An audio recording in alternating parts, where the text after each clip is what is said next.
கண்மலையை பிளந்து வனாந்தரத்திலே கர்த்தாவே உம் ஜனங்களின் தாகம் தீர்த்தீரே. கண்மலையை பிளந்து வனாந்தரத்திலே கர்த்தாவே உம் ஜனங்களின் தாகம் தீர்த்தீரே. பள்ளத்தாக்கிலும் மலைகளிலும் பள்ளத்தாக்கிலும் மலைகளிலும் தண்ணீர் பாயும் தேசத்தை நீர் வாக்களித்தீரே.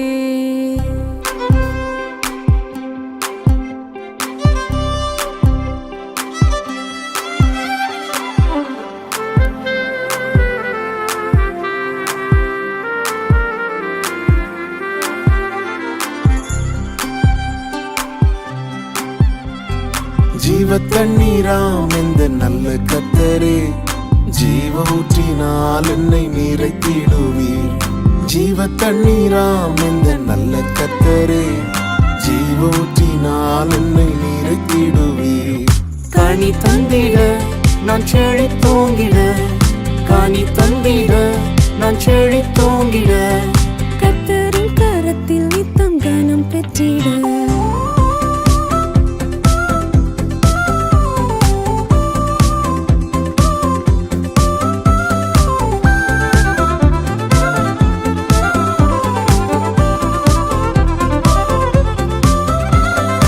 ரட்சிப்பின்னூற்றுகள் எந்தன் சபைதனிலே எழும்பிட இந்த வேளை இறங்கிடுமே.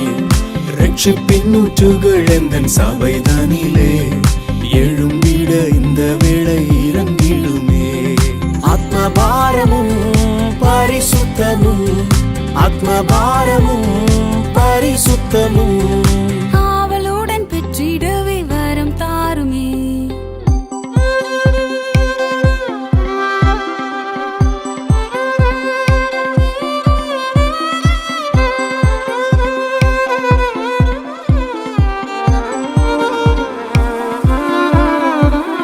திறக்கப்பட்டதாமுற்று சிலுவையிலே ரட்சகரின் காயங்களில் வெளிப்படுதே. திறக்கப்பட்டதாமுற்று சிலுவையிலே ரட்சகரின் காயங்களில் வெளிப்படுதே. பாவக்கரைகள் முற்றும் நீங்கிட, பாவக்கரைகள் முற்றும் நீங்கிட, பரிசுத்த சமூகத்தில் ஜெயம் பெற்றிட.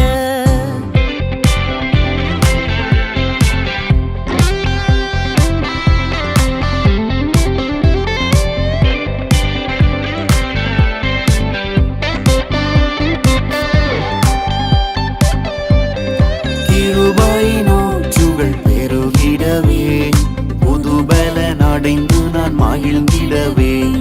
கிருபையினூற்றுகள் பெருகிடவே புதுபலன் அடைந்து நான் மகிழ்ந்திடவே.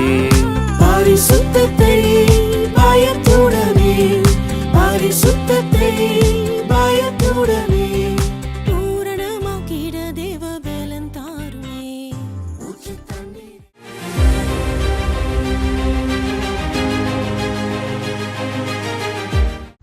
அப்போஸ்தலர் 23:7. அவன் இப்படி சொன்ன பொழுது பரிசேயருக்கும் சதுசேயருக்கும் வாக்குவாதம் உண்டாயிற்று. கூட்டம் 2ஆக பிரிந்தது. ஒரு பெரிய கூட்டமாக அப்போஸ்தலனாகிய பவுலுக்கு விரோதமாய் கூடியிருக்கிறார்கள். அந்த கூட்டம் எப்படியாவது பவுல் அப்போஸ்தலனுக்கு தண்டனை வாங்கி கொடுத்து விட வேண்டும், அழித்து விட வேண்டும், ஊழியத்தை ஒன்றுமில்லாமல் ஆக்கிவிட வேண்டும் என்று வந்திருக்கிறது. ஆனால் பவுல் அப்போஸ்தலனோ தன்னுடைய சமயோசிதமான புத்தியை பயன்படுத்தி அவர்களை பரிசேயர் சதுசேயர் என்று இரு குரூப்பாய் வந்ததினால அவங்களை பிரித்து நானும் ஒரு பரிசேயன் என்று சொல்லி தன்னை பரிசேயரோடு அடையாளப்படுத்தினபடினாலே மிகப்பெரிய கலகம் உண்டாயிற்று. அவர்கள் ஒருவரை அடித்துக் கொள்வதில் பிஸியாகியானார்கள். பவுல் அப்போஸ்தலனை விட்டு விட்டார்கள். பவுல் அப்போஸ்தலன் எவ்வளோ பெரிய வல்லமையான ஊழியக்காரர், மரித்தவர்களை எழுப்பினார். பாம்பு கடிச்சா கூட ஒன்றும் செய்யலை. என்ன நடக்கணும்னு சொல்கிற ஒரு அற்புதமான தீர்க்கதரிசியனா அதெல்லாம் ஒரு பக்கம் இருந்தால், இன்னொரு பக்கம் எவ்வளோ புத்திமானாக இருந்தார். பிரச்சனைகளை எப்படி ஹேண்டில் பண்ணார், எப்படி தப்புனாருங்கிறது நம்மளுக்கு பெரிய பாடத்தை சொல்லிக் கொடுக்கிறது. பிரச்சனை கண்டு பயப்படாதீங்க, பிரச்சனை கண்டு ஓடாதீங்க, பிரச்சனை எப்படி ஹேண்டில் பண்ணுறதுன்னு யோசிங்க. கர்த்தர் உங்களுக்கு தந்திருக்கிற புத்தியை பயன்படுத்துங்க. எவ்வளோ நீங்கள் படிச்சிருந்தான்னு, எத்தனை டிகிரியை வாங்கியிருந்தான்னு, எத்தனை புஸ்தகத்தை படித்திருந்தாள்னு, அது சொந்த வாழ்க்கையில் பிரச்சனைகள் வருகிற பொழுது எப்படி பயன்படுத்த வேண்டும் என்பதை நீங்கள் புரிந்து கொள்ளுங்கள். அறிவை பயன்படுத்தி, புத்தியை பயன்படுத்தி தப்பிக்கொள்ளுங்கள். அப்பொழுது உங்களுடைய வாழ்க்கையில் மிகப்பெரிய சமாதானம், மிகப்பெரிய சந்தோஷம் உண்டாகும். இயேசு உங்களை ஆசீர்வதிப்பாராக. ஆமென். பாவங்கள் எத்தனையோ நினைக்காதிருந்தாலும், பாவங்கள் எத்தனையோ பாலான நோயை அகற்றி குணமாக்கி, பாலான நோயை அகற்றி குணமாக்கி, பாரினில் வைத்த மாகாதாயவை என்னாலும் துதிப்பார். என் ஆத்துமாவை நீ என்னாலும் துதிப்பார்.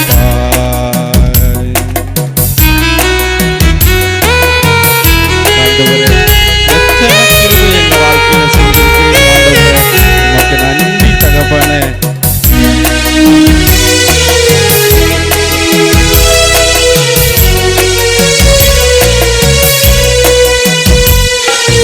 எத்தனையோ கிருபை என் உயிர்க்கும் செய்தீரே, எத்தனையோ கிருபை. நித்தம் உன்னை மூடி சுற்றினதுமன்றி, நித்தம் உன்னை மூடி சுற்றினதுமன்றி, நேயமாக தன் ஜீவனை விட்டதால் என்னாலும் துதிப்பார். என் ஆத்துமாவை நீ என்னாலும் துதிப்பார். இந்நாள் வரையினில் உன்னத நான் செய்த, இந்நாள் வரையினில் உன்னத நான் செய்த எண்ணில்லா நன்மைகள் யாவும் மறவார். என்னாலும் துதிப்பார்.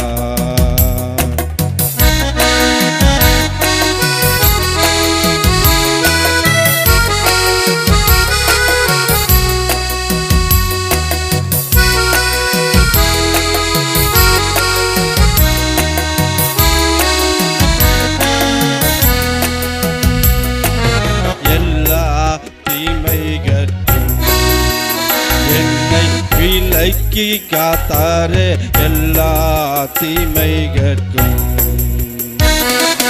பொல்லா உலகினில் போக்குவரத்துக்கும், பொல்லா உலகினில் போக்குவரத்துக்கும், நல்லாத்துமாவை நாள்தோறும் காப்பவர் என்னாலும் துதிப்பார். ஆத்துமாவை நீ என்னாலும் துதிப்பார். இந்நாள் வரையினில் உன்னத நான் செய்த, இந்நாள் வரையினில் உன்னத நான் செய்த எண்ணில்லா நன்மைகள் யாவும் மறவாது. என்னாலும் துதிப்பார்.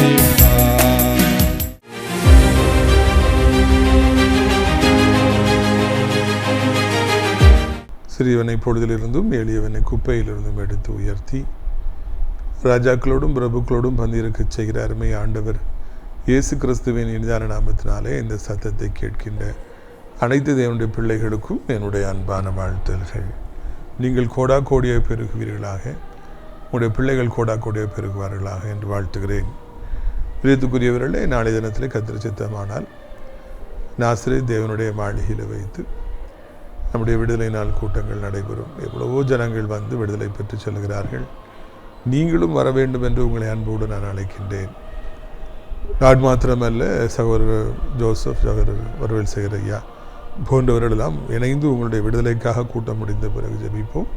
இயேசு உங்களை விடுவிப்பார். சிறப்பான விருந்து வழங்கப்படும். இது ஒரு விடுமுறை காலம். எனவே தேவனுடைய பிள்ளைகள் திரளாக வந்து பங்கு பெற வேண்டும் என்று உங்களை அன்போய் நான் அழைக்கின்றேன். அத்தோடு கூட பிரியத்துக்குரியவர்களை அடைக்கலான் குருவி முதியோர் இல்லத்தை மறந்து விடாதிருங்கள். என்னுடைய சிறப்பம்சமே இது ஒரு ஆவிக்குரிய முதியோர் இல்லம். நிறைய ஜெபம் நடந்து கொண்டே இருக்கிறது. நல்ல உணவு அவர்களுக்கு பரிமாறப்படுகிறது. அநேகர் வந்து சேருவதற்கு இதுதான் சரியான ஒரு நேரம் என்று நினைக்கின்றேன். எங்கிருந்தாலும் நீங்கள் வந்து இந்த உடைக்கலான் குருவி முதியோரிடத்தில் பங்கேற்கும்படியாக தங்கும்படியாக உங்களை அன்போடு அழைக்கின்றோம். இதனாலே நம்முடைய பிரயோஜனத்திற்காக அப்போஸ்தலர் 23வது அதிகாரம் 1வது வசனம் முதல். பவுல் ஆலோசனை சங்கத்தாரை உற்று பார்த்து, சகோதரரை, இந்நாள் வரைக்கும் எல்லா விஷயங்களிலும் நான் நல் மனசாட்சியோடு தேவனுக்கு முன்பாக நடந்து வந்தேன் என்று சொன்னார். இந்நாள் வரைக்கும் எல்லா விஷயங்களிலும் நல் மனசாட்சியோடு தேவனுக்கு முன்பாக நடந்து வந்தேன். அவர் அங்கே தன்னுடைய வாழ்க்கையின் சாட்சியை அவர் சொல்லுகிறார். அவர் எவ்வளவு ஒரு நீதிமானாக, எவ்வளோ பெரிய ஒரு பரிசுத்தவானாக, எவ்வளவு ஆண்டவருக்காக வைராக்கியமாக இருந்திருப்பார் என்றால் இந்த வார்த்தையை சொல்ல முடியும். நாள் வரைக்கும், இந்த நிமிஷம் வரைக்கும் நான் ஆண்டவருக்காக நல் மனசாட்சியோடு நடந்து வந்திருக்கேன். உங்களால் அப்படி சொல்ல முடியுமா? என்னால் அப்படி சொல்ல முடியுமா என்று நான் யோசிக்கின்றேன். அவருடைய வாழ்க்கையிலே அவர் அந்த காரியங்களிலே மிகவும் மிகவும் வைராக்கியமானவராக இருந்தார். ஆண்டவருக்கு பிரியமாய் வாழ வேண்டும், ஆண்டவருக்காக வாழ வேண்டும், எல்லா காரியங்களிலும் ஆண்டவருக்கு பிரியமானபடி வாழ வேண்டும் என்கிற மிகப்பெரிய ஒரு வாஞ்சை அவருக்கு இருந்ததுனால தான் அவர் சொல்கிறார். ஆண்டவர் ஒரு விஷயம் சொல்லுகிறார், என்னிலே பாவம் உண்டு என்று உங்களில் யாராவது சொல்ல முடியுமா? அதுக்கு அடுத்தாப்புல அப்போஸ்தலனாகிய பவுல் தான், இந்நாள் வரைக்கும் நல் மனசாட்சியோடு நடந்து வந்தேன் எல்லா காரியங்களிலும். நாமும் எல்லா காரியங்களிலும் மனசாட்சியோடு கூட ஆண்டவருக்கு இது பிரியமா, சித்தமா என்று வாழ்வோம் என்றால் அது நலமாக இருக்கும். அவர் அப்படியாக அங்கே சொல்லுகிற பொழுது பிரதான ஆசாரியன் அனனியா அவனுக்கு சமீபமாய் நின்றவர்களை நோக்கி, இவன் வாயிலே அடியுங்கள் என்று கட்டளையிட்டான். உடனே அனனியா வந்து பிரதான ஆசிரியர் வாயிலே அடிங்க அப்படின்னு சொல்லி சொல்கிறார். அவர் அங்கே பிரதான ஆசிரியராக இருக்கிறார். இவர் குற்றவாளியாக நின்ற உடனே இவர் பெரிய பாவி அப்படின்னு அவர் நினச்சிட்டு இருக்கார். அதனால் நான் உத்தமமாக நடந்தேன்னு சொன்னோன்னே வாயிலே அடிங்கன்னு சொல்லி அவர் சொல்கிறார். ஒரு பெரிய பதவியில் இருப்பவர் இவ்வளவு அவசரப்பட்டு நிதானத்தை இழந்து உடனே வாயிலே அடிங்க என்று சொல்வது அவருக்கு அழகில்லை.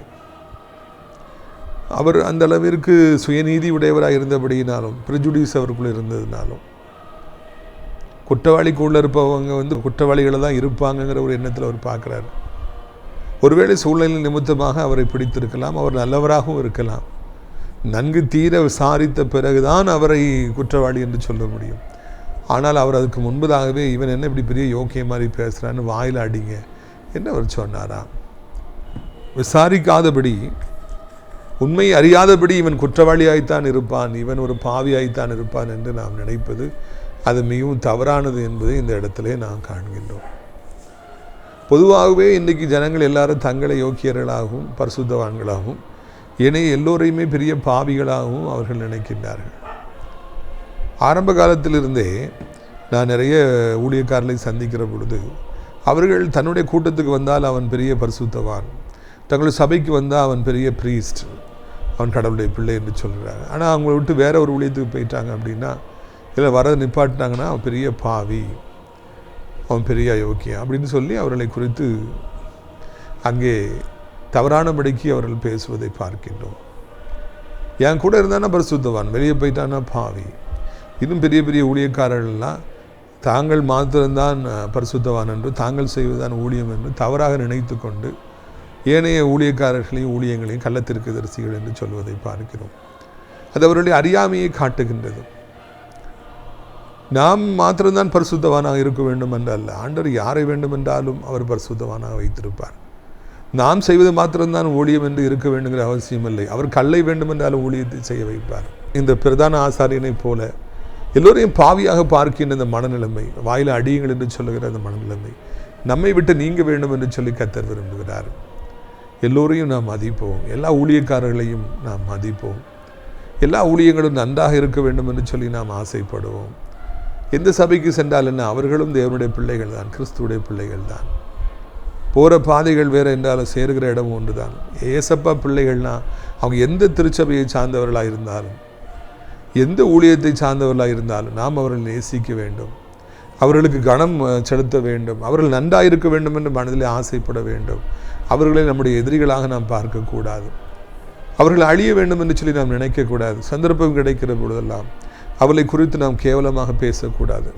தேவனுடைய பிள்ளைகள் எங்கிருந்தாலும் நன்றாக இருக்கட்டும், எந்த சபையை சார்ந்தவர்களாக இருந்தாலும் அவர்கள் நன்றாக இருக்கட்டும், வாழ்ந்திருக்கட்டும் என்றே நாம் வேண்டுதல் செய்ய வேண்டும். பாருங்கள், அப்பொழுது பவுல் அவனை பார்த்து, வெள்ளையடிக்கப்பட்ட சுவரே, தேவன் உம்மை அடிப்பார். நியாயப்பிரமாணத்தின்படி என்னை நீயா விசாரிக்கிறவராய் உட்கார்ந்திருக்கிற நீர் நியாயப்பிரமாணத்துக்கு விரோதமாக என்னை அடிக்க சொல்லாமோ என்றான். அவர் உடனே வெள்ளையடிக்கப்பட்ட சுவரே என்று சொல்லி அவர் அந்த பிரதான ஆசாரியனை உடனே கடிஞ்சு கொள்றாரு. பவுல் அப்போஸ்தலன் அவருக்கு பயப்படலை.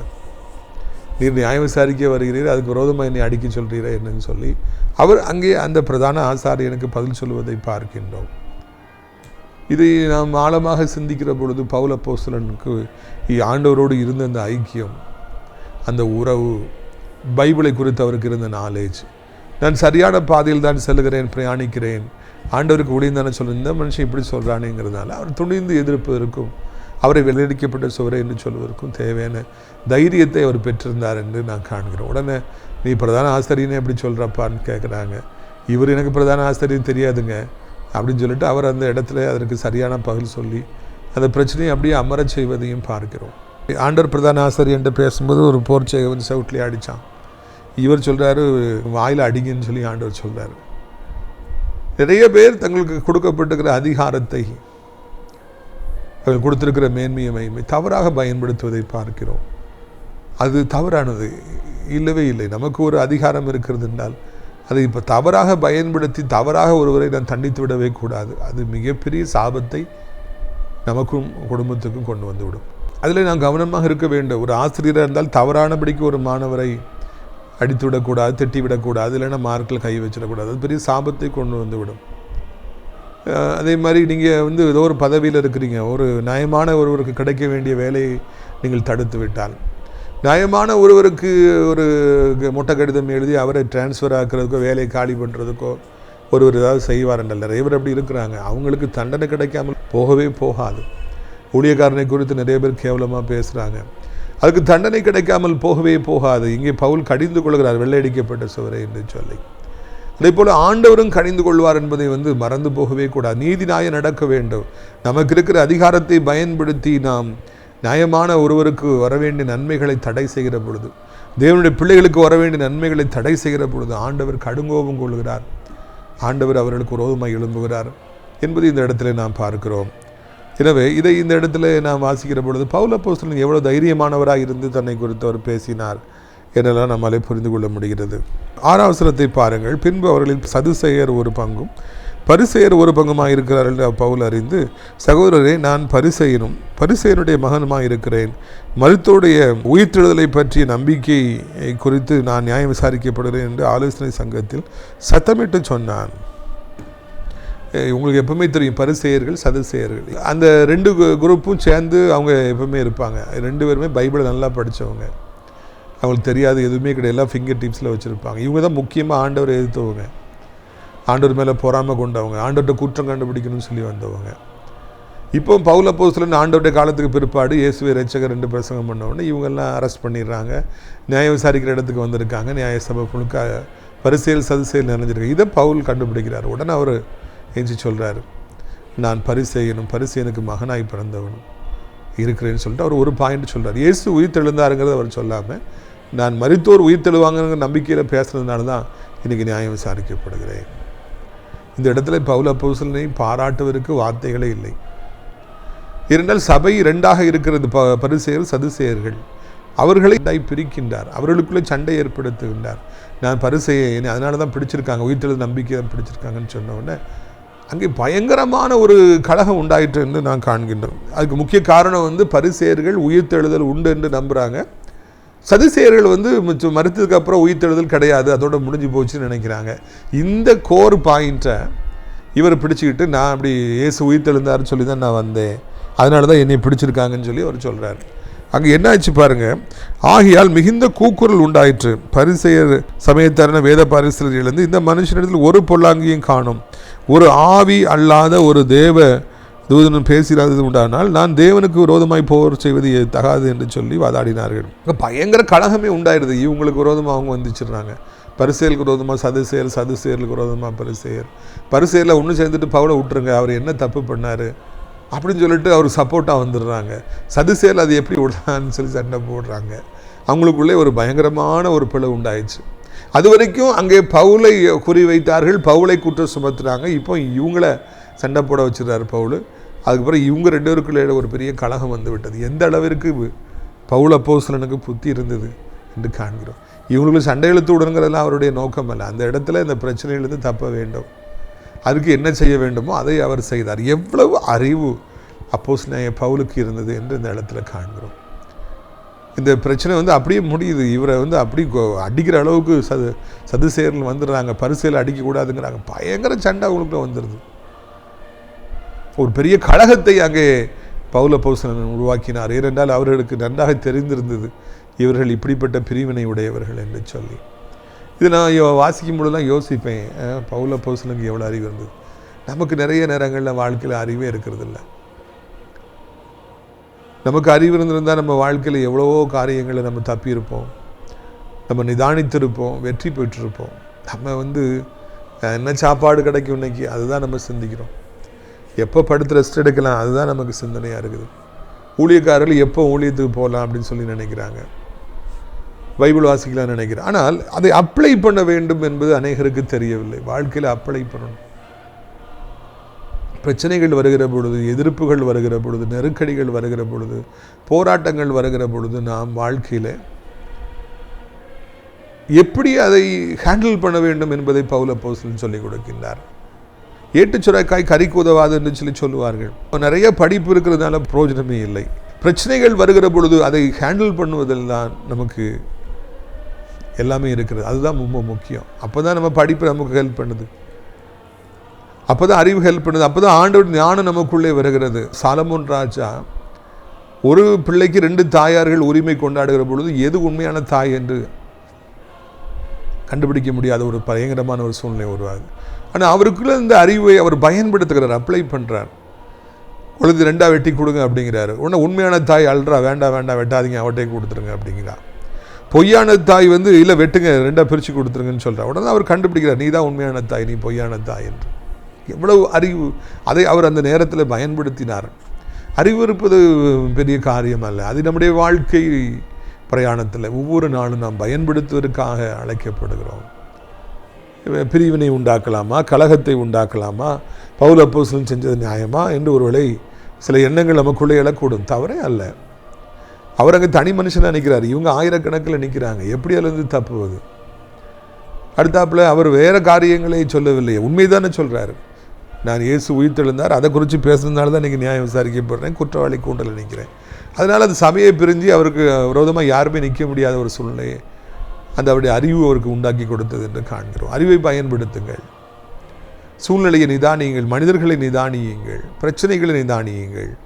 ஆண்டவர் ஏன் என் பக்கமாக வர மாட்டேங்கிறார், ஆண்டவர் ஏன் எனக்கு உதவி செய்ய மாட்டேங்கிறாரு, ஏன் எனக்கு கடந்த காலங்களில் இருந்த மாதிரி இப்பொழுது இல்லை, கடந்த காலங்களில் எல்லாவற்றிலும் வெற்றி பெற்றேன், இப்பொழுது ஏன் எதற்கெடுத்தாலும் தோல்வி வருகிறது, கடந்த காலத்தில் எவ்வளவோ இடங்களில் ஆண்டவர் என்னை உயர வைத்திருந்தார், இப்பொழுது ஏன் எனக்கு பக்கமாக அவர் இல்லை, இந்த மக்கள் ஏன் எனக்கு பக்கமாக இல்லை, இப்போ ஏன் எனக்கு அடிக்கடி வியாதி வருகிறது, பலகீனங்கள் வருகிறது என்றெல்லாம் நாம் நம்முடைய வாழ்க்கை பாதையில் நிதானிக்க வேண்டும், யோசிக்க வேண்டும், அறிவை பயன்படுத்த வேண்டும். அப்பொழுது நிச்சயமாக நாம் வெற்றி பெறலாம், நிச்சயமாக நாம் ஆசீர்வதிக்கப்படலாம். அப்போஸ்தலனாகிய பவுல் மிகப்பெரிய ஊழியத்தை செய்தார். பாம்பு கடித்த பொழுது, அது விஷப்பாம்பு கடிச்சா கண்டிப்பாக மரணம், தூக்கி அவர் அந்த தீயில போட்டு ஜாலியாக இருக்கார், அவருக்கு ஒரு தீங்கும் வரலை. அவர் மறித்த வாலிபனை உயிரோடு கூட எழுப்புறார். எவ்வளோ அதிசயங்களை அற்புதங்களை செய்கிறார். வல்லமை இருந்தது என்பது உண்மைதான், அறிவு இருந்தது என்பது இந்த இடத்தில் காண்கிறோம். அறிவு நமக்கு தேவை.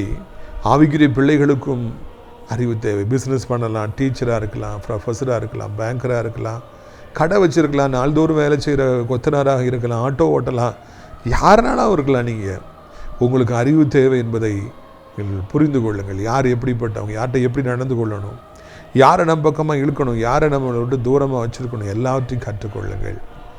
இந்த சம்பவத்தை நம்ம வாசிக்கிற பொழுதெல்லாம் பவுல் அப்போஸ்தலன் எவ்வளவு ஞானமுடையவராக இருந்து அவர் அங்கே காரியங்களை நடப்பித்தபடியினால்தான் அவர் எத்தனையோ வருட காலங்களாக ஊழியம் செய்ய முடிந்தது என்று நாம் காண்கின்றோம். சிறைச்சாலையில் அடைத்து வைத்த பொழுதும் இத்தனை நிருபங்களை அவர் எழுதினார். தன் காலத்தை அவர் வீணடிக்கவே இல்லை. தனக்கு யாராவது துணையாக வரமாட்டார்களா என்று அவர் எதிர்பார்க்கவில்லை. இவங்க எனக்கு பேசுவாங்களா, அவங்க எனக்கு பேசுவாங்களா, ஒருத்தரும் பேச வேண்டாம், நானே பேசுகிறேன், இந்த பிரச்சனையை நானே எதிர்கொள்கிறேன் என்று சொல்லி அவர் எதிர்கொண்டார். அப்பொழுது ஆண்டவர் அவருக்கு வெற்றி கொடுத்தார். நீங்களும் கூட இதை கற்றுக்கொள்ளுங்கள். எல்லா பிரச்சனையும் சந்திங்க. பிரச்சனையை கண்டு ஓடாதீங்க, பயப்படாதீங்க. ஆண்டவரை நம்புகிற பொழுது அவர் உங்களுக்கு விடுதலை கொடுக்கிறவராக இருக்கிறார் என்பதில் சந்தேகமே இல்லை. அப்பொழுது ஆண்டவர் உங்களுடைய வாழ்க்கையில் ஒரு பெரிய காரியங்களை செய்வார். எல்லா சூழ்நிலையிலிருந்து உங்களை தப்புவிப்பார் என்பதை நீங்கள் புரிந்து கொள்ளுங்கள். நம்ம ஊழியத்தின் பாதையில் நாம் போகிற பொழுது எங்கே போனாலும், எவ்வளோ பெரிய வியாதியுடையவர்களை சந்தித்தாலும், மரணப்படுக்கையில் இருப்பவர்களை சந்தித்தாலும், எவ்வளோ பெரிய பிசாசு போராட்டத்தில் இருப்பவர்களை சந்தித்தாலும், தேவன் எனக்கு உதவி செய்வார், தேவன் எனக்கு கூட இருக்கிறதுனால இதை துரத்த முடியும், இந்த வியாதியை சரிப்படுத்த முடியும் என்று சிறு குழந்தையை போல விசுவாசித்து போய் ஜெபிக்க ஆண்டவர் உதவி செய்து வருகிறார். அப்பொழுது ஆண்டவர் அவர்களுக்கு விடுதலை கொடுத்து வருகிறார். அதை போலவே ஒரு வியாதிப்பட்டிருக்கிறார், உயிருக்கு போராடிட்டு இருக்காங்க, ஆஸ்பத்திரியில் இருக்காங்க, போய் ஜோமனுங்க அப்படின்னா நான் உட்கார்ந்து ஆண்டவர்கிட்ட கேட்பேன், என்ன காரணத்தினால இவ்வளோ ஒரு பயங்கரமான சூழ்நிலை வந்திருக்குது? அது அவருடைய பாவமா, இல்லைன்னா அறியாமையா, இல்லைன்னா செய்வினையா, இல்லை கடந்த காலத்தில் எடுத்த தவறான முடிவா, பாவ பழக்க வழக்கங்களா, என்ன காரணம்? அதை நிதானிக்க வேண்டும், அறிந்து கொள்ள வேண்டும். ஒருத்தர் பிசாசு பிடிச்சு ஆடிட்டு இருக்காங்கன்னா என்ன விதமான ஆவி இருக்குது, அதை அறிந்து கொள்ள வேண்டும். அப்படியெல்லாம் நாம் செய்தால்தான் நம்முடைய வாழ்க்கை பாதையில் நாம் வெற்றியாக ஓட முடியும். எழுத்துக்குறியில் அறிவை பயன்படுத்துங்கள், வல்லமையையும் பயன்படுத்துங்கள், கிருபையையும் பயன்படுத்துங்கள், எல்லாவற்றையும் பயன்படுத்துங்கள். அங்கே சிக்கன் இருக்குது, அங்கே மட்டன் இருக்குது, அங்கே நல்ல செட்டிநாடு சிக்கன் வச்சுருக்காங்க, சிக்கன் 65 இருக்குது, நல்லா இருக்கட்டும், நான் கஞ்சி குடிச்சிட்டு போகிறேன்னு சொல்லி அல்ல, இருக்கிறது எல்லாத்தையும் நம்ம சாப்பிடணும். நமக்கு தானே வச்சுருக்காங்க, நம்ம எல்லாத்தையும் சாப்பிடணும். அதே போலவே ஆண்டவர் வரத்தை கொடுத்துருக்கிறார், கிருபையை கொடுத்துருக்கிறார், அறிவை கொடுத்துருக்கின்றார், காரியங்களை பகுத்தறிய நமக்கு தேவையான அனுபவத்தை கொடுத்துருக்கிறார், ஒருவரை உச்சி நோக்கி பார்ப்பதற்கும் எல்லாவற்றையும் அறிந்து கொள்வதற்கும் தேவையான ஞானத்தை கொடுத்துருக்கின்றார். அதை பயன்படுத்துவோம், அப்பொழுது நாம் வெற்றி அடைவோம். என்ன சூழ்நிலை இருந்தாலும் சந்திக்கலாம், எவ்வளோ பெரிய பிரச்சனை இருந்தாலும் பார்த்துக்கலாம், எவ்வளோ பெரிய வியாதி வந்தாலும் தப்பிடலாம் போன்ற நல்ல பாசிட்டிவான வைப்ஸ் உங்கள்கிட்ட இருக்கட்டும். அப்பொழுது நீங்கள் வெற்றி பெறுவீர்கள். உங்களுடைய ஆசீர்வாதத்திற்காக நான் ஜெபிக்கும்படியாக விரும்புகிறேன்.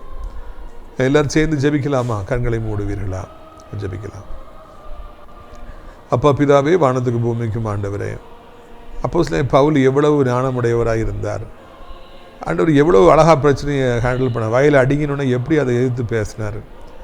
சபை 2ஆக பிரியும்படியாக அவர் மேலே உள்ள கவனம் போய் அவங்கெல்லாம் ஒருத்தருக்கு ஒருத்தர் சண்டை போடும்படியாக அந்த அறிவை எப்படி பயன்படுத்தினார் அப்படிங்கிறதுலாம் எங்களுக்கு மிகவும் சிலிர்ப்பை ஏற்படுத்துகிறது.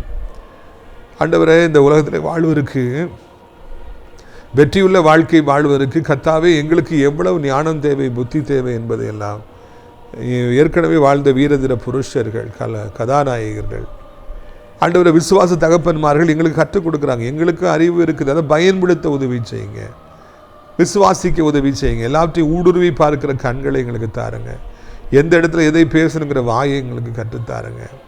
ஏசப்பா, அப்படி வல்லமை ஒவ்வொருவருக்குள்ளும் கடந்து போகட்டும்.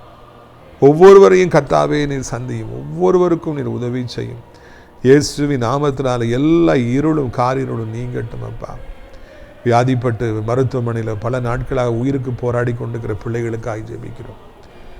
ஆண்டவரே, மூக்கில் ஒரு குழாய், வாயில் ஒரு குழாய், தொண்டையில் ஒரு குழாய், நெஞ்சில் என்று சித்திரவதை அனுபவிச்சுட்டு இருக்கிறாங்க. அவர்களுக்கு இயற்கைக்கு அப்பாற்பட்ட ஒரு விடுதலையை தாருங்க. அந்த வியாதிகளையும் வேதனைகளையும் கொண்டு இருக்கிற ஆவிகள் எல்லாம் புறப்பட்டு போவதாக அவர் அற்புத சுகம் பெற்றுக்கொள்ள உதவி செய்யுங்க. இது எத்தனையோ வாலிப பிள்ளைகள் தகப்பனை தாயை அடிப்பது, கெட்ட வார்த்தை பேசுவது, குடும்ப பொறுப்புகளை உணர்ந்து கொள்ளாமல் இருப்பது, கஷ்டங்களை புரிந்து கொள்ளாமல் இருப்பது, பாவ பழக்க வழக்கங்கள், போதை, மொபைல் ஃபோன் அடிமைத்தனம் போன்ற பல தவறான காரியங்களில் ஈடுபட்டு தங்கள் நேரத்தையும் காலத்தையும் வாழ்க்கையை வீணாக்கி அழிந்து போவதை பார்க்கிறோம். அதனால் குடும்பம் அழிஞ்சு போகுது. எப்படியாவது அவர்களை சந்தித்து அவருடைய கண்களை திறந்து அவர்களை வாழ வைக்க வேண்டும் என்று சொல்லி கெஞ்சுகிறோம். இயேசுவே, ஒவ்வொருவருக்கும் நீர் உதவி செய்யும், ஒவ்வொருவரையும் நீர் பலப்படுத்தும்.